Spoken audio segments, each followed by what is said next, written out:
Շնորհակալ եմ մեծարգո պարոն վարչապետ, այսօր կառավարության 2021-2026 թվականների ծրագրի 2025 թվականի կատարողականի քննարկումների ժամանակ դուք բերեցիք բազմաթիվ թվեր, որոնք վկայում էին կառավարության մեծածավալ ձեռքբերումների մասին։ Ես ուզում եմ անդրադառնալ այդ թվերից հատկապես մեր կենսաթոշակառուների առնչվող մասին եւ հատկապես այդ մասի բարոյհոգեբանական ասպեկտին։ Ես գտնում եմ, որ այս տարվա հունվարի 1-ից սկսած, երբ ուժի մեջ մտավ առողջության համապարփակ ապահովագրությունը եւ հատկապես ապրիլի 1-ից, երբ կենսաթոշակները կտրուկ աճ արձանագրեցին, առաջին անգամ մեր հասարակության ամենախոցելի խավը, այսինքն կենսաթոշակառուները, իրական հպարտության զգացողություն ունեցան, որովհետև առաջին անգամ նրանք այլևս իրենց զավակների եւ թոռների համար ֆինանսական բեռ չեն։ Առաջին անգամ նրանց ստացած գումարը գերազանցում է կենսապահովման նվազագույն զամբյուղը եւ առաջին անգամ պետությունը գրեթե ամբողջությամբ իր վրա է վերցնում նրանց առողջապահական ծախսերը։ Աշխատանքի եւ սոցիալական հարցերի նախարարը վերջերս հայտարարեց, որ ամեն տարի գնաճի հետ կապված անդադ բարձրացվելու են այդ գումարները, որպեսզի կենսապահովման զամբյուղը չգերազանցի նրանց ստացած գումարը։ Հարցս հետևյալն է, պարոն վարչապետ, դուք որպես վարչապետ եւ առաջիկա 5 տարիների ընթացքում երկիրը կրկին կառավարելու ղեկավարելու կառավարությունը անց ինչ տեսլական ունեք, ավելին հնարավոր է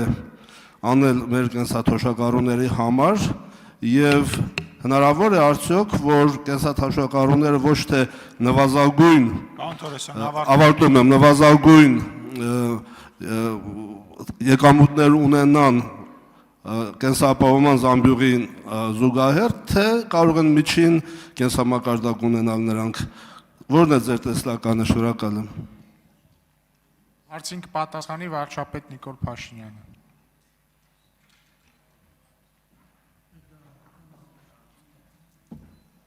Շնորհակալ եմ, պարոն Թորոսյան, հարցի համար, բայց գիտեք, հարցը ինքը բազում շերտեր ունի, ես հիմա ձեզ մի բան ասեմ, ես նոր այս ամբիոնից խոսում էի ավիատոմսերի գների մասին, այս ընթացքում ինձ ուղարկեցին պատկերներ, սկրինշոթեր, ես խոսում եմ 15 եվրոյի մասին, որ կիրակի օրվա համար դեպի Լառնակա 2 եվրոյով տոմս կա։ Այսինքն մեր թոշակառուները, այսինքն 900 դրամով Գյումրի Լառնակա ավիատոմս կա, դա երկկողմանի մասին է, չէ, որ չէ, մի կողմանի մասին է։ Դե ասա համը հանել են, էլի դե անելու բաներ դա որ։ Այսինքն մեր բարձրացրած թոշակով, ապրիլի 1-ից բարձրացրած թոշակով, թոշակառուն կարա 5 հատ տուդա ապրատնը տոմս առնի։ Հասկանում եք, որովհետև բանի խնդիրը մենակ փողի նոմինալ արժեքը չի։ Խնդիրը նաև այս հնարավորություններն ա, որ մենք ստեղծում ենք, բայց երբ որ մենք ասում ենք սպառողական նվազագույն զամբյուղ, այդ չի նշանակում, որ թոշակը սպառողական նվազագույն զամբյուղը հատել է եւ կանգնել է, որովհետև հետվճարի համակարգով այսօր շատ ավելին է, ասենք օրինակ նախարարը ինձ ասեց, որ 120% է սպառողական զամբյուղի, այսինքն ձեր ասած խնդիրը արդեն լուծման ինչ-որ մի քայլ արել է, իհարկե կան նաև գնաճային երևույթներ, որոնք մեր ներքին խնդիրներից կախված չեն, բայց կան նաև այսպիսի երևույթներ։ Մենք հաջորդիվ ծրագիր ենք անելու, որպեսզի թոշակառուների տնտեսական ակտիվությունը մեծացնենք, որովհետև ես էլի ասում եմ 63 տարեկանը ոչ թե թոշակի, այլ փոքր բիզնես սկսելու լավագույն տարիքն է։ Եվ մենք պետքա 21-րդ դարում հարգելի գործընկերներ, 63 տարեկանը, 65 տարեկանը, 70 տարեկանը, ինչ տարիք է, եթե մարդը առողջ է, առողջության համար կա առողջության ապահովագրությունը։ Եվ մեր խնդիրն է, որ քաղաքացիները, գիտեք, մենք նաև գիտենք մեր ծնողներից, որ երբ որ մարդը ակտիվ է, ինքը ավելի, այսինքն կյանքից գոհունակության մակարդակը ավելի բարձր է, ինքը գործունեություն ունի, դա շատ ավելին է, քան ուղղակի իրան որպես նվիրատվություն ինչ-որ բան տալը։ Եվ հետևաբար, այո, եւ մեր հանձնառությունը քաղաքական հետևյալն է, որ սպառողական զամբյուղից ներքև թոշակը պետքա չիջնի։ Ինչքան կհասցնենք կկարողանանք բարձրացնել, այդ արդեն լրիվ ուրիշ հարց է եւ ժամանակի ընթացքում, հեսա որ արձագանք եք կասեմ։ Արձագանք։ Պարոն վարչապետ, ես Կարող է թանկացավ արդեն։ Բա գովազ դարի մի մարդիկ ինձ ուղարկել են սկրինշոտը 2 եվրո։ Հա?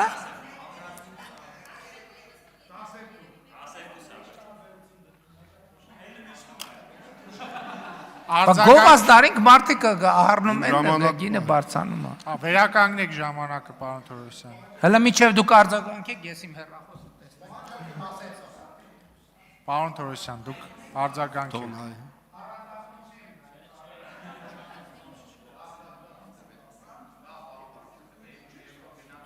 Սկսեք, պարոն Թորոսյան։ Կներեք 2.19 եվրո։ 2.19 եվրո։ Բասում եմ, գովազ դարինք հիմա։ Իրականում այս մոստերները ինքը մեկ ժամվա մեջ տատանվում է գները, դա նորմալ է, էլի հելնում է իշնում։ Հիմա ժողովուրդ ջան, 2.19 եվրո, հիմա կռիվ մի արեք։ Հա? Պարոն Թորոսյան, համեցեք։ Պարոն վարչապետ, Արհեստական բանականություն լսեց, որ շուկան ակտիվացավ, տեղում գինը բարձրացվեց։ ես վերադառնամ թոշակառուներին եւ Էս էլ է թոշակառուները։ Եվ այո, իհարկե։ Եվ այսպեսի բան ասեմ։ Եվ քչերը գիտեն, բայց մի շատ աննախադեպ բան եղավ վերջին տարիներին։ Ուրեմն Վրաստանի քաղաքացի երկքաղաքացիները շուրջ 7000 հոգի, ովքեր Վրաստանի քաղաքացի են եւ Հայաստանի հետ երկքաղաքացի, շուրջ 7000 հոգի օգտվում են Հայաստանի թոշակային համակարգից։ Եվ նրանք ամսական ստանում են 255 միլիոն դրամ գումար եւ տարեկան ավելի քան 3.1 միլիարդ դրամ գումար։ Եվ նրանց գերակշիռ մեծամասնությունը մեր ջավախցի հայրենակիցներն են։ Ուզում եմ ասել, որ Հայաստանի Հանրապետության երկքաղաքացի մեր Վրաստանի հայրենակիցները եւս այս մեծածավալ սոցիալական ապահովության երաշխիքներից են օգտվում եւ սա մեծագույն ձեռքբերում է մեր հայրենակիցների համար։ Գիտեք, մեր խնդիրն է ընդհանրապես հասանելի դարձնել հնարավորությունները եւ ելի ասում եմ սոցիալական ապահովության ոլորտում, այո, մենք աննախադեպ հաջողության ենք հասել, բայց ելի ուզում եմ հերթական անգամ իմ շնորհակալությունը հայտնել Հայաստանի Հանրապետությունում աշխատող, արդյունք ստեղծող, հարկեր վճարող բոլոր քաղաքացիներին, որովհետև նրանց աշխատանքի արդյունքում է, որ սա հնարավոր է։ Այսօր ես տարբեր բնակավայրեր եմ գնում, մարդիկ ասում են հետևյալ, այս խնդիրը, իհարկե ընդունելով, որ բազմաթիվ խնդիրներ լուծված են։ Ասում եմ, բոլոր խնդիրները կլուծեմ, ես էլ մի պայման ունեմ։ Չգիտեմ, ձեզնից ով է տնտեսվարող, տնտեսական գործունեություն ծավալում, թե չէ, բայց համոզված եմ բոլորդ մտնում եք խանութ, ինչ որ մի բան առնում եք։ Երբ որ դուք առանց ՀԴՄ-ի խանութից դուրս չեք գա, ես խոստանում եմ ձեր այդ բոլոր խնդիրները կլուծենք։ Եվ ընդհակառակը Հայաստանի Հանրապետությունում ինչքան խնդիր դուք տեսնում եք, բացարձակապես բոլոր խնդիրները այսօր կան այն պատճառով, որ մենք բոլորս նախորդող շրջանում տասնյակ հազարավոր, միլիոնավոր անգամներ առևտուր ենք արել եւ խանութից դուրս ենք եկել առանց ՀԴՄ կտրոն վերցնելու։ Ինչքան մանկապարտեզ կա, որ պետք է լիներ, բայց չկա։ Ինչքան թոշակ, որ բարձր չի, ինչքան առողջության ապահովագրություն եւ այլն եւ այլն։ Այդ ամեն ինչը որ չի եղել, այդ ՀԴՄ չվերցնելու հետևանքն է։ Իսկ բանի պատերազմի կամ նախկինների երրագլուխ կուսակցությունը խրախուսել է այդ բանը երկու պատճառով։ Ու այսօր էլ հարկերի դեմոնիզացիան դրա համար է գնում, որովհետև նրանք ուզում են մեր ժողովրդին հասցնեն այն վիճակի, որ տուկի թել բաժանելով ու բրինձ բաժանելով տասնյակ հազարավոր ձայներ ստանան, որ մեկին 5000 դրամ ցույց տան, ասեն, այս ուրեմն բան է, ով է որ 5000 դրամ ունի։ Էդ է իրանց ուզածը։ Դրա համար էլ հարկերը դեմոնիզացնում են, որովհետև այդ բանի հարկային համակարգերից իրանք են ամենաշատը օգտվել։ Իրանք են ամենաշատ, իրանց խոշոր ընկերությունները բաժանել են 25 կտորի դարձնել փոքր բիզնես ու առանց հարկ վճարելու, որ ոնց ուզեն նենց էլ ապրեն։ Էտա, նրանք ուզում են, որ չլինի դպրոց, նրանք ուզում են, որ չլինի մանկապարտեզ, նրանք ուզում են, որ չլինի ճանապարհ, նրանք ուզում են, որ առողջության ապահովագրություն չլինի։ Էտա նրանց ուզածը, հակառակը թողապացուցեն, բա իրանց իշխանության տարիներին այդ ամեն ինչը թոներ դնեին։ Շնորհակալություն։ Հավանիչ տեսանյութը եւ բաժանորդագրվիչ նորությունները բաց չթողնելու համար